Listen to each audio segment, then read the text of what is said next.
In this video, we'll examine the 5 steps used to create this graphite pencil sketch of the Hollywood legend, Marilyn Monroe. Marilyn is widely remembered as Hollywood's original blonde bombshell, and she was one of the world's most popular sex symbols in the 1950s and 60s. We'll use this photo of Marilyn as our reference image. When creating graphite pencil drawings, it can be helpful to think of them as patchworks of value zones.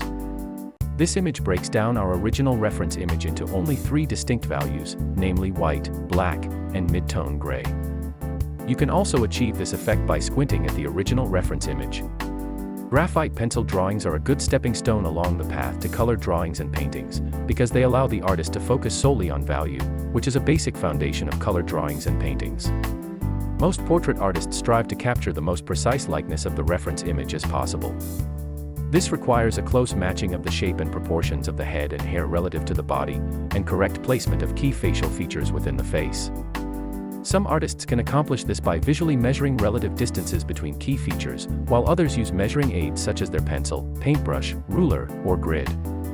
In this drawing, we'll use the grid method. We'll start by drawing matching grids on the reference image, and then the drawing paper. The main grid for the reference image is 7 blocks wide by 9 blocks high. If the dimensions of the drawing paper are different from those of the reference image, then the grid on the drawing paper will need to be scaled up or down accordingly. In this video, the drawing paper was about 25% larger in both dimensions as compared to the reference image. And finally, for greater precision in terms of proportions and placements, we'll use a finer grid on the eyes, nose, and mouth. The fine portion of the grid divides the main grid blocks into smaller grids measuring 4 by 4. Now, we're ready to start mapping our drawing.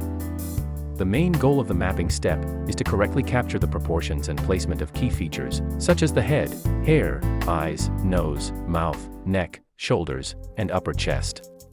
As we outline the key features, we look at the point where the corresponding line on the reference image crosses the next grid line, and we work towards that same point on our drawing grid, using short drawing strokes. For example, the bottom of the lower lip in the reference image touches the top of the 3rd minor block from the bottom. So, as we sketch the bottom of the lower lip, we aim our drawing strokes to touch the same point on our drawing grid. We repeat this process until all key features are correctly mapped. Once that's done, we can erase the grid lines.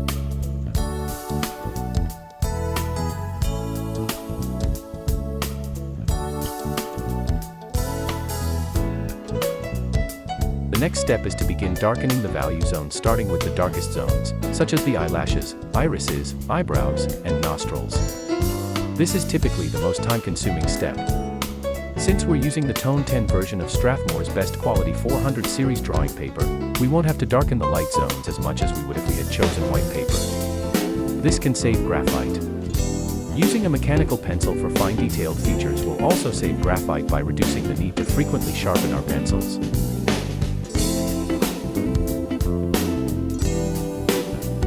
Our dark values are getting closer to those in the reference image.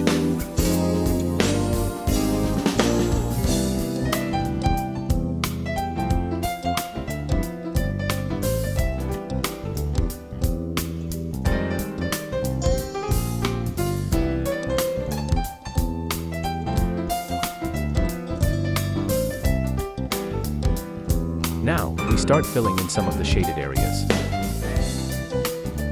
Let's start working on the hair.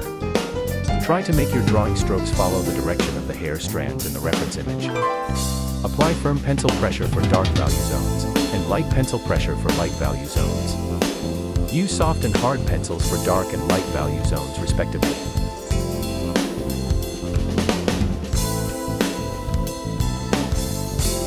Blending stumps and the tip of the index finger are effective tools for smoothing the transition between adjacent value zones.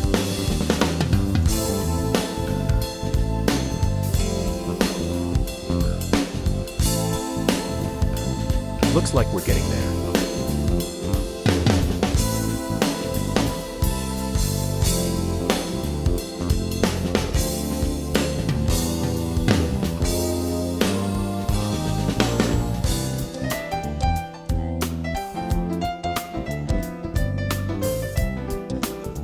So, we finally reached the finishing step.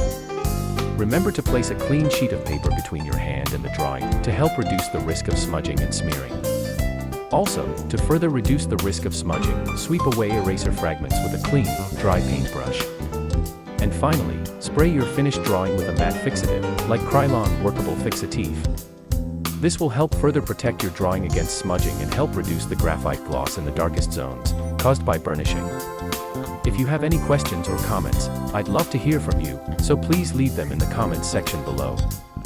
If you found this video helpful, or if you'd like to see more like it, please click the like button, and consider subscribing.